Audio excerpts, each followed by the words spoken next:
며칠 전에 미국 교회가 심각한 위기에 빠졌다라는 뉴스를 보았습니다. 그 뉴스에서 현재 많은 미국 교회가 문을 닫고 있고 교회가 식당이나 또 호텔 또 심지어는 나이트클럽, 술집이죠. 으로 사용되고 있다는 것을 보았습니다. 그러시면서 보듯이 아주 멋진 교회인데 식당이 되었습니다. 이것이 어제 오늘이 아니라 이미 오랜 전부터 진행되어 왔었던 사실이고, 그래서 저는 크게 놀라지 않았습니다. 그렇지만 제 마음에 왠지 우울한 마음이 들었습니다. 뉴욕타임즈는 미국과 캐나다 교회 연감이라는 자료를 인용하면서 2030년까지 문을 닫는 교회가 10만 개에 이를 것이다 라고 예상했습니다. 그러니까 5년 안에 기존 교회가 20%가 없어질 것이다 라는 의미입니다. 1990년대에 미국에서 내가 종교가 있다라고 응답한 비율이 70%라고 했습니다. 그런데 현재 2024년에는 45%에 불과하다는 것입니다. 대략 30년 만에 25%가 줄어든 것입니다. 그렇다면 앞으로 30년 후에 어떻게 될까?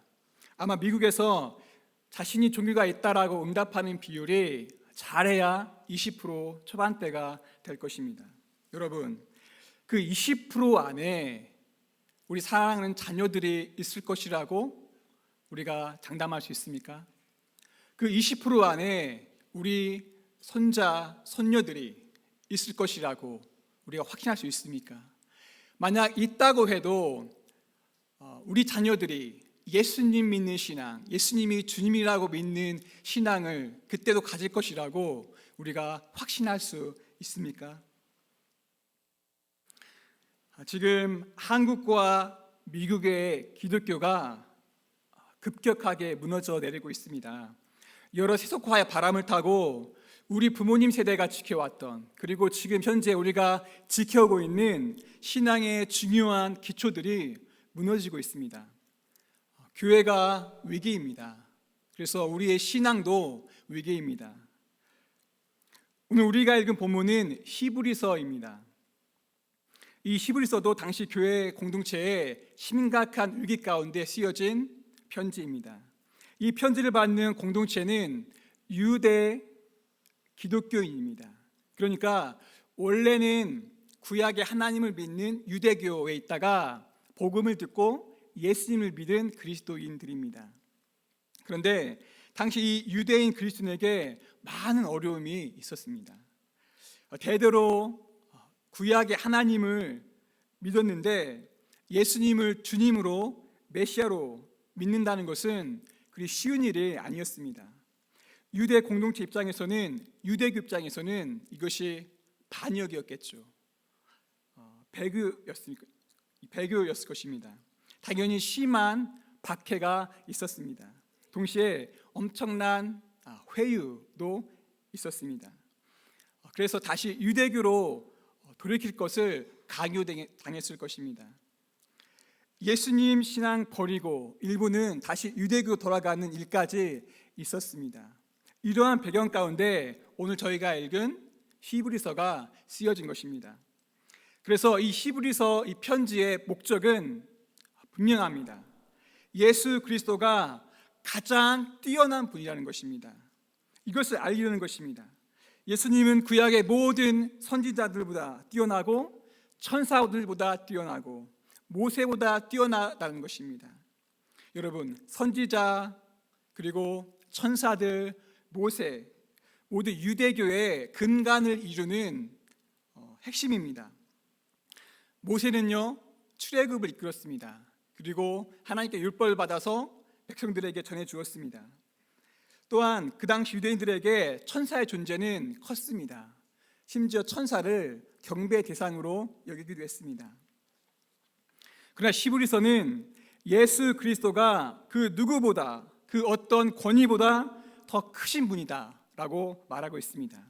그 이유는요, 예수님은 자신을 들여서 화목제물이 되셨다는 것입니다. 그래서 단번에 우리 죄를 사하신 대제사장이 되었다고 말씀하고 있는 것입니다. 이것이 바로 히브리서의 주제이고 하나의 목표입니다. 그래, 너희가 예수 믿고 구원받은 것이 결코 가벼운 것이 아니다. 등한시하거나 버릴 수 있는 것이 아니다. 소중히 여겨야 한다. 끝까지 지켜야 한다. 자칫하면 정박했던 배가 좌초되듯이 너의 신앙이 여러 가지 핍박과 어려움으로 좌초될 수 있다. 그러니 너의 믿는 신앙, 너의 믿는 그 예수 신앙을 끝까지 붙들어야 한다. 이것입니다.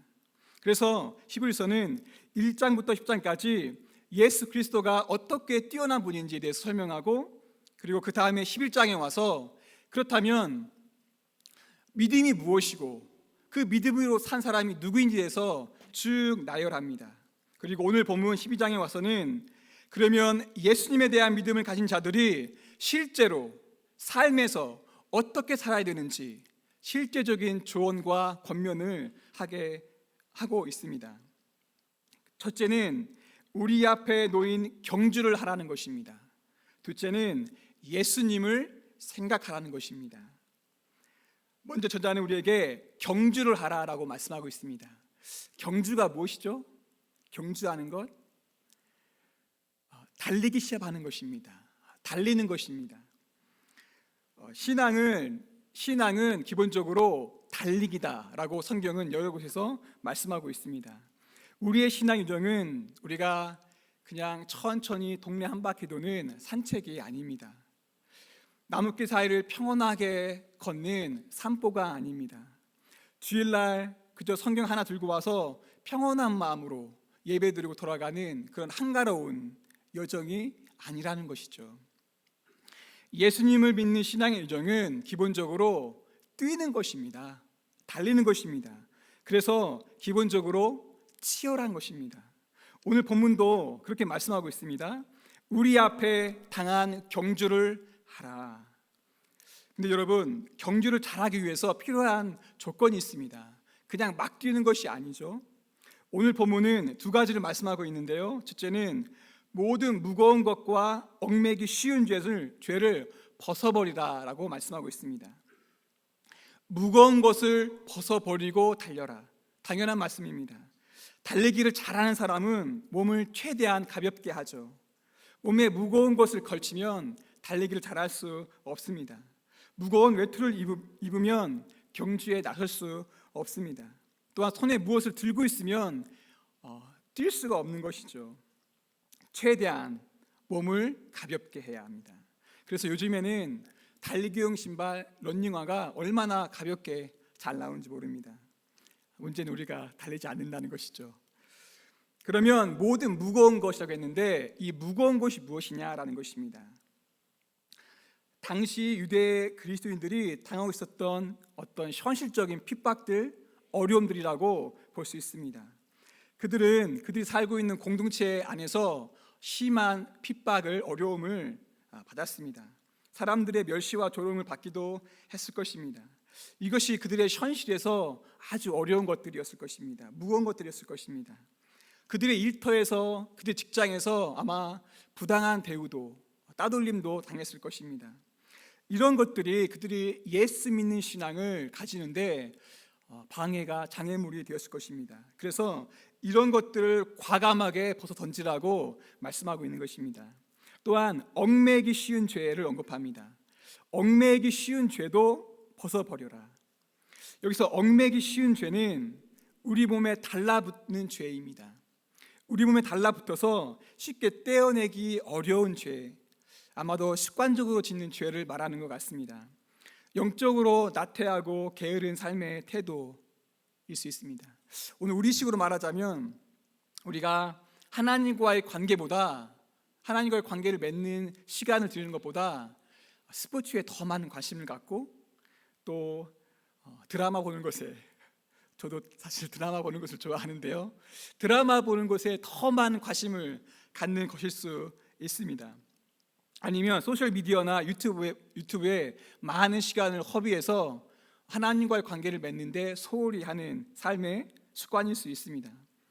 이런 것들이 우리가 영적으로 더 자라가고 영적으로 승리하는데 걸림돌이 될 수 있습니다. 신앙의 경주에 승리하기 위해 이러한 무거운 것들, 우리를 올가매는 죄들을 벗어버리라고 말씀하고 있습니다.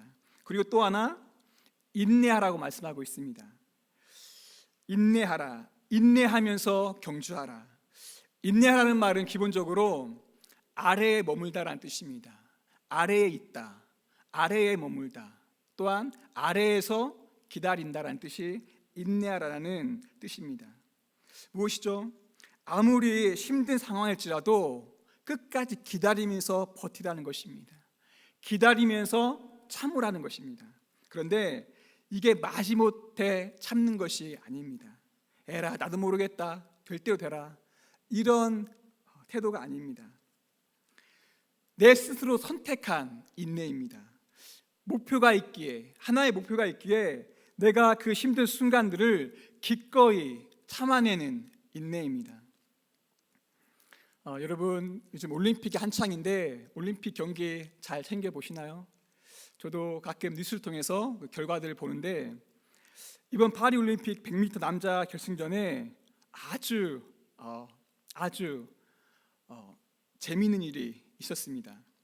1등 선수와 2등 선수가 기록이 똑같았습니다. 9.79초. 그러니까 100분의 1까지 같았다는 말입니다. 자, 100분의 1이 같으면 그 다음은 뭐죠? 1000분의 1초입니다. 1등과 2등이 1000분의 1초 차이로 결정이 났다는 것입니다. 실제로는 1000분의 4초라고 합니다. 여러분, 100m 선수의 몸 보셨어요? 우리 같지 않습니다. 온몸이 다 근육이에요. 날마다 그 4년 만에 한 번씩 열리는 시합을 위해서 기꺼이 자발적으로 그 힘든 훈련을 다 반복해서 이겨냅니다. 기꺼이 그 훈련들을 본인이 선택해서 하는 것입니다. 왜 그렇죠? 목표가 있습니다. 목표가 있기 때문에 그렇습니다. 목표가 있기에 그 100분의 1초를 내기 위해서, 1000분의 1초 차이를 내기 위해서 피나는 노력, 처절한 인내의 시간을 갖는 것입니다. 흔히 우리가 100m, 우리 신앙을 100m가 아니라 마라톤 경기에 비유합니다. 왜냐하면 우리의 신앙이 하나님 나라 갈 때까지의 긴 여정이기 때문입니다. 사실 여러분요, 마라톤도 사실 천천히 뛰는 것이 아니에요. 마라톤도 일정한 속도로 빠르게 뛰는 것입니다. 그러나 저는 신앙을 경주에 비유하는 것은 마라톤을 100m처럼 뛰는 것이다 라고 생각합니다. 우리 신앙의 경주는 마라톤을 뛰는 것인데 100m처럼 뛰는 것입니다. 매 순간을 그렇게 치열하고 처절하게 뛰는 것이 우리 예수 믿는 신앙이라고 생각합니다. 하나의 목표가 있기에 하나의 표대를 향해서 달리는 것입니다. 그 표대, 그 목표가 누구입니까? 예수님입니다. 예수님 바라보면서 우리가 뛰는 것입니다. 그 예수님은 누구라고 오늘 말씀하고 있습니까? 믿음의 주요 온전케 하시는 이라고 말씀하고 있습니다. 우리의 표대, 우리의 결승점은 믿음의 주, 온전케 하십니다. 여기서 주라는 말은 시작한 분이다라는 뜻입니다. 그분이 시작했다라는 뜻입니다. 그리고 온전케 하신이라는 말씀은 완성하신 분이다라는 뜻입니다. 예수님이 시작했고 예수님이 완성하신 경주입니다. 이미 예수님이 하나님에 대한 믿음을 가지고 이 여정을 시작했고 이미 완성했습니다. 그러기에 예수님은 우리의 이 경주를 시작하게 할 수도 있고 우리의 이 경주를 완성하실 분이라는 것입니다. 우리가 낯선 곳을 여행할 때가 있습니다. 그때 두려움이 옵니다. 낯선 곳에 가면 두렵습니다. 그때 그 지역을 잘 아는 가이드, 안내자를 만나는 것이 중요합니다. 좋은 가이드는 엉뚱한 곳으로 안내하지 않습니다. 최선의 코스가 무엇인지 알고 그 길로 인도합니다. 괜히 물건 많이 사라고 다른 곳으로 인도하지 않죠. 여행시 주의사항에 대해서도 잘 알려줍니다. 그리고 여행자의 지금의 상태, 지금의 건강 상태, 성향에 대해서도 잘 알고 상황에 맞게 잘 대처합니다.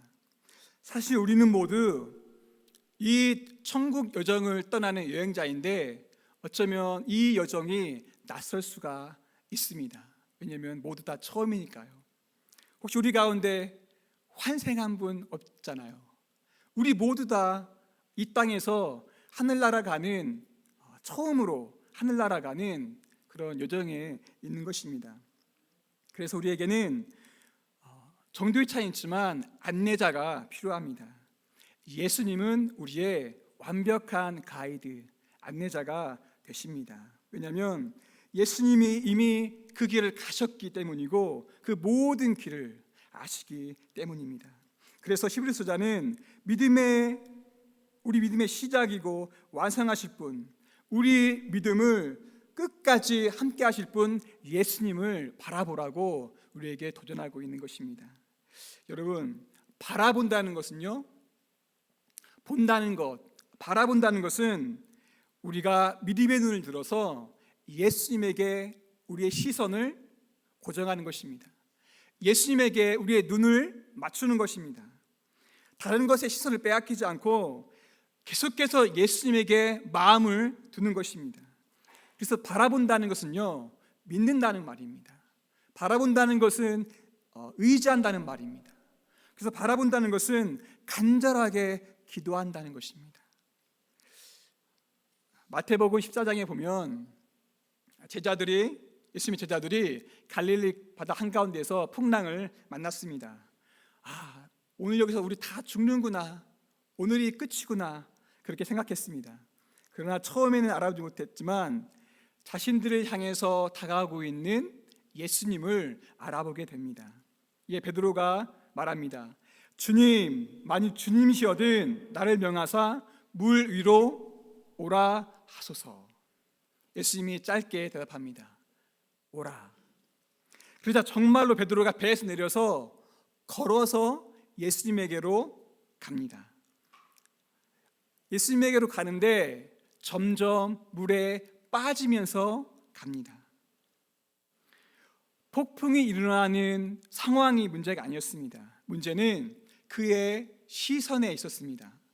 베드로가 예수님께 시선이 고정되었을 때 그에게는 믿음이 있었습니다. 그리고 그 믿음이 그를 걷게 했습니다. 그러나 그 시선이 예수님에게서 거센 파도를 보았을 때, 그 환경을 보았을 때 그는 두려웠고 그 두려움이 그로 하여금 물에 빠지게 한 것입니다. 차이는요, 시선입니다. 문제는 우리의 시선입니다. 여러분, 믿음이란 예수 그리스도를 바라보는 것입니다. 예수 그리스도에게 우리 마음을 주는 것입니다. 예수님에게 우리 시선을 고정하는 것입니다. 이에 베드로가 소리 지릅니다. 예수님 도와주세요. 우리 지금 죽게 됐습니다. 그 베드로의 소리를 들은 예수님이 손을 즉각 내밀어서 베드로를 탁 잡습니다. 그리고 한마디 딱 하시죠. 믿음이 적은 자여, 왜 의심하였느냐? 네가 의심하지 않았다면 물에 빠지지 않을 것이다 라는 말씀입니다. 사랑하는 여러분, 우리 의심하지 말고 예수님 바라보았으면 좋겠습니다. 우리의 시선이 예수님께 고정돼서 하루하루 오늘을 내일을 걸어갔으면 좋겠습니다. 그럴 때 우리가 아무리 빨리 달려도 우리가 지치지 않을 것입니다. 히브리서자가 예수 믿는 신앙을 가지고 있는 유대 그리스도인에게 주는 첫 번째 권면이 달려라, 경주하라 였다면 두 번째는 예수님을 생각하라입니다. 예수님을 생각하라. 어떤 예수님을 생각하라고 말씀하고 있습니까? 참으신 예수님을 생각하라. 참으신 예수님을 생각하라. 죄인들이 자기에게 한 일을 참아내신 예수님, 그 예수님을 생각하라입니다. 참으신 예수님을 생각해야 하는 이유가 3절에 너희가 낙심하지 않기 위해서라고 말씀합니다. 너희가 낙심하지 않기 위해서 너희를 위해 참으신 예수님을 생각하라. 이 편지를 받고 있는 유대인 그리스도인은 지금 선택의 기로에 있습니다. 어떻게 할까? 어차피 예수님 믿는 것도 하나님 믿는 거나 마찬가지니까 사실 그렇진 않지만 다시 유대교로 돌아갈까? 이런 타협하고 싶은 마음이 있을 것입니다. 이렇게 핍박을 받으면서까지 꼭 믿어야 하나? 이렇게까지 해야 하나? 이런 회의감도 들었을 것입니다. 그냥 다 내려놓고 싶은 마음도 있었을 것입니다. 여기까지 잘 버티면서 왔는데 또 흔들리고 있는 내 마음, 흔들리고 있는 내 신앙을 보면서 어쩌면 내가 여기까지인가? 내 신앙 여기까지인가? 그런 자괴감도 들었을 것입니다. 여러분, 낙심이라고 하는 것, 이 낙심이라고 하는 것은 우리 신앙의 무서운 적입니다. 우리 신앙을 올감해서 우리를 주저앉히는 마음입니다. 그래서 낙심은 바라는 것이 이루어지지 않아서 마음이 풀어지는 것, 마음이 녹아내리는 것을 말합니다. 이 낙심이라는 것이 그래서 우리 마음에 한번 자리 잡으면요, 쉽게 여간에서는 떨쳐내기가 어렵습니다. 이것이 우리 마음의 둥지를 들고 여러 가지 다른 부정적인 감정들을 만들어냅니다. 우리는 내가 원하는 것이 이루어지지 않아서, 내가 바라는 기도가 이루어지지 않아서, 내가 원하는 삶이 현재 삶이 아니기에 어쩌면 하나님께 실망할 수 있습니다. 이것이 큰 문제입니다. 우리가 하나님께 실망할 수 있습니다. 하나님에 대한 실망은 우리를 낙심케 합니다. 이런 낙심한 마음이 우리 마음에 자리 잡으면요, 하나님을 온전히 신뢰하지 못하게 합니다. 우리 신앙생활에 기쁨을 가져갑니다. 우리를 무기력한 메마른 신앙인으로 만듭니다. 사랑하는 여러분, 지금 우리의 마음은 어떻습니까? 지금 우리의 마음의 상태, 나의 영적인 건강은 어떻습니까? 내가 영적으로 건강합니까? 아니면 나는 지금 지쳐있고 피곤하고 낙심에 빠져 있진 않습니까? 만약 그렇다면 우리는 어떻게 우리를 주저앉히는, 우리를 가라앉히는 그 낙심에서 벗어나서 우리 앞에 놓인 경주를 다시 할 수 있을까요? 예수님입니다. 예수님을 생각하는 것입니다. 다시 오늘 말씀에 너희가 피곤하여 낙심하지 않기 위하여 죄인들이 이같이 자기의 거역한 일을 참으신 일을 생각하라. 참으신 일을 생각하라. 참으신 예수님을 생각하라. 여기서 생각하라는 말, 재미있는 말인데 신약 성경에 단 한 번밖에, 여기밖에 나오지 않는 단어입니다. 여기서 생각하라는 말은 우리가 우리 기억을 떠올려서 예수님을 기억해내라, 그런 말이 아닙니다. 여기서 생각하라는 말은 논리적으로 추론해서 결론을 내보라는 것입니다. 그러니까 꼼꼼하게 따져봐서 결론을 내라는 말입니다. 이렇게 말하고 있는 것입니다.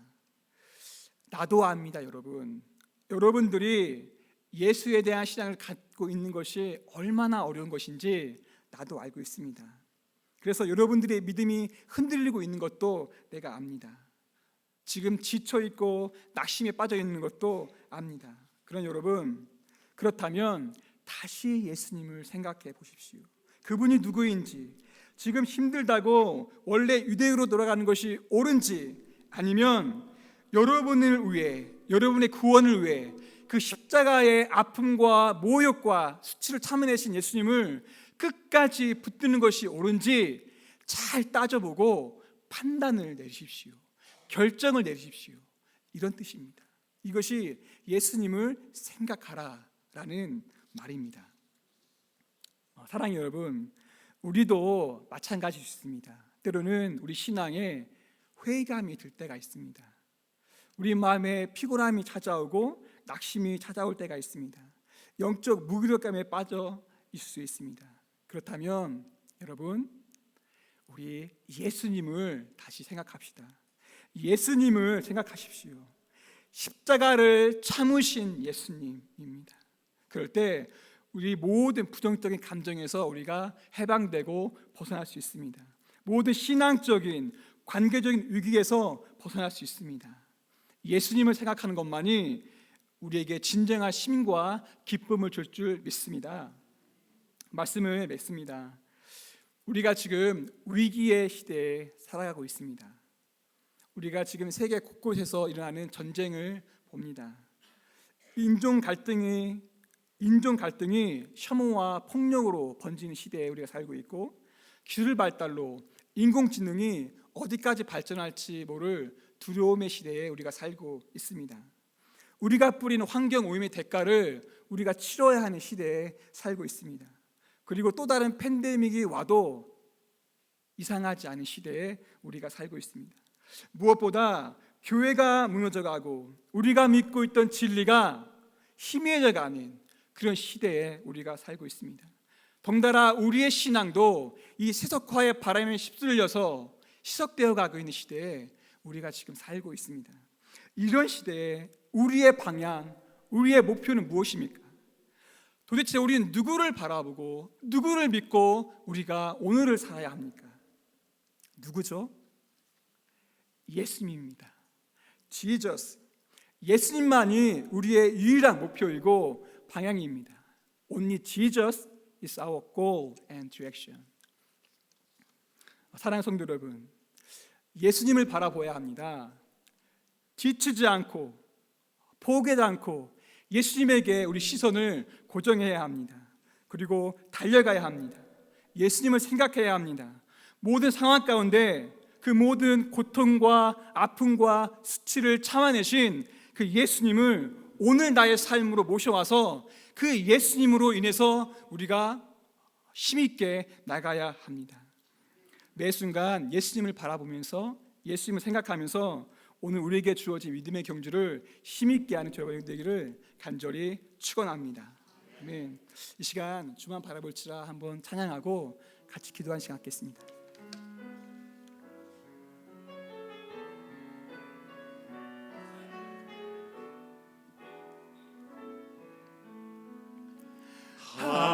하나님의 사랑을 사모하는 자, 하나님의 평안을 바라보는 자, 너의 모든 것 창조하신 우리 주님이 너를 얼마나 사랑하시는지 하나님께 찬양과 경배하는 자, 하나님의 선하심을 닮아가는 자, 너의 모든 것 창조하신 우리 주님이 너를 자녀 삼으셨네. 하나님 사랑의 눈으로 너를 어느 때나 바라보시고, 하나님 인자한 귀로서 언제나 너에게 기울이시니 어두움에 밝은 빛을 비춰주시고 너의 작은 신음에도 응답하시니 너는 어느 곳에 있든지 주를 향하고 주만 바라볼지라.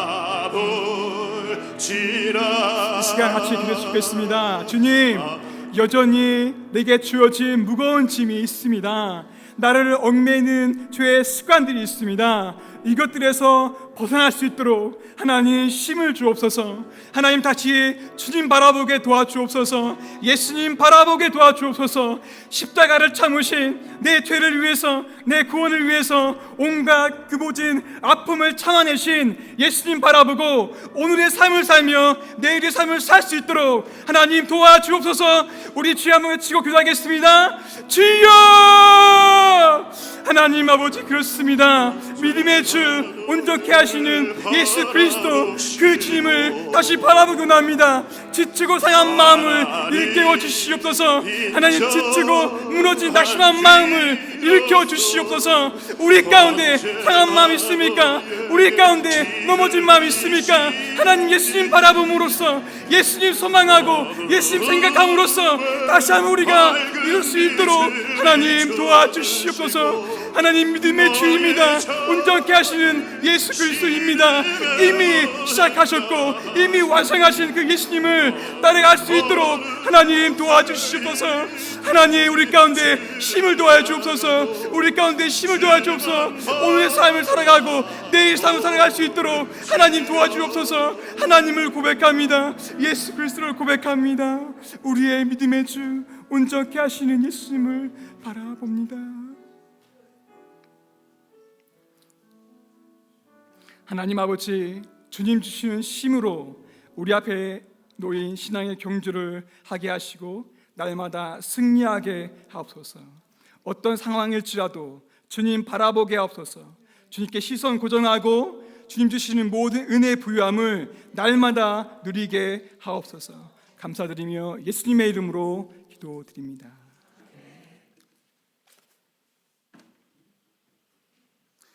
이 시간 자비 속에서 주 내 아버지라는 찬양으로 하나님께 영광 돌리는 시간 갖도록 하겠습니다.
피곤할 텐데 단기 선교 갔다 와서 함께 하나님께 영광 돌려서 감사합니다.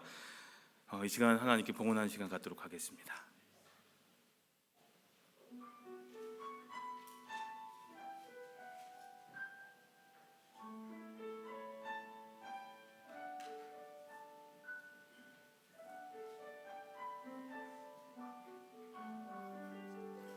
기도하겠습니다. 하나님, 저희를 예배 자리로 인도해 주셔서 감사드립니다. 또한 죄 많은 저희들의 입술로 주님의 거룩하신 이름을 찬양케 하시니 또한 감사드립니다. 이 시간 주님이 베풀어 주신 은혜에 감사하며 주님 앞에 물질로 저희들의 마음을 표현했습니다. 주님 기쁘게 받아주시고 이 예물이 하나님의 나라를 이 땅에 이루는데 귀하게 쓰여지게 해 주시옵소서. 봉헌한 이들, 또 여러 사정으로 봉헌하지 못한 이들의 마음 또한 우리 주님은 다 아실 줄 믿습니다. 주님, 이곳에 모인 모든 이들의 삶을 어루만져 주시옵소서.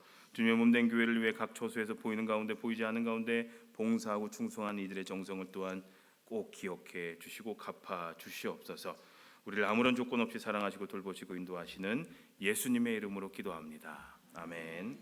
다 같이 일어나셔서 우리 결단 찬양 살아계신 주 하겠습니다. 주 하나님 독생자 예수 날 위하여 오시었네.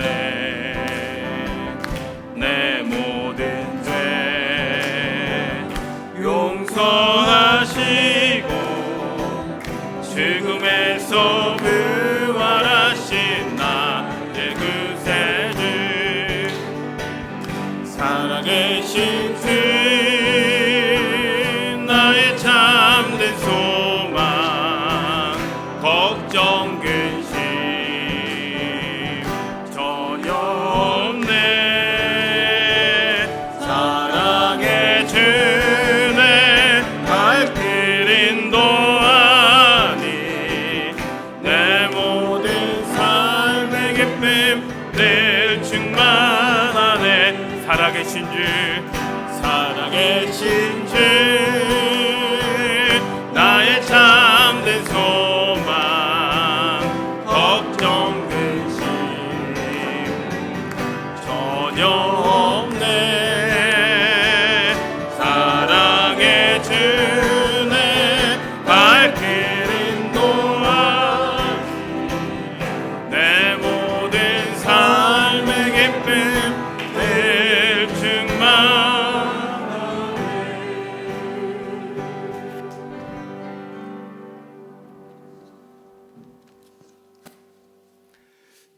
이제는 우리를 위해 십자가를 참으신 예수 그리스도의 은혜와 우리를 위해 그 독생자 예수를 내어주신 하나님 아버지의 놀라우신 사랑하심과 우리를 늘 새롭게 하시고 회복시키시는 성령님의 능력과 역사가 모든 상황 가운데 예수님을 바라보고 예수님을 생각하면서 우리 앞에 놓인 믿음의 경주를 하기로 결단하는 우리 모두에게 지금부터 영원까지 함께하기를 간절히 축원하옵나이다.